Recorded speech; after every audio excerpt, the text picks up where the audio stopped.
The insidious nature of fear cannot be understated. It erodes our very essence, diminishing our strength and presence. When fear gains a foothold, we are transformed into mere shadows of ourselves, consumed by an overwhelming sense of vulnerability. This debilitating state is a profound suffering, where fear appears to be all that defines us. Among these fears, several stand out as particularly corrosive.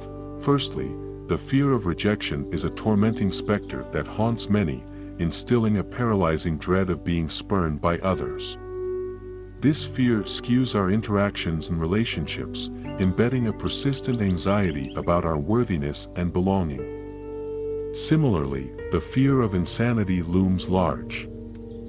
A harrowing prospect of losing one's mental faculties.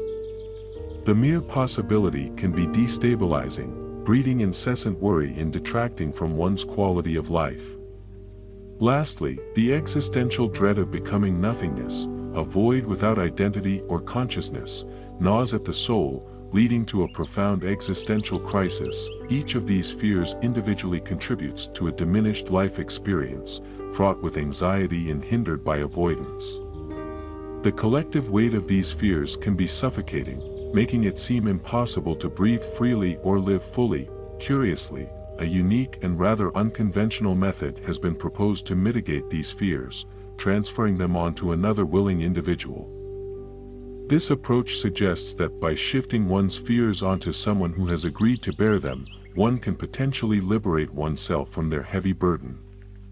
This act of transference not only alleviates the original bearer but also empowers the recipient by testing their resilience and capacity for empathy. While this method might seem unorthodox or even controversial, it emphasizes the potential of shared human experience and the bonds it can forge. Accepting another's fear as one's own is an act of profound courage and solidarity, reinforcing the notion that we are not isolated in our anxieties but connected in a deep, elemental way.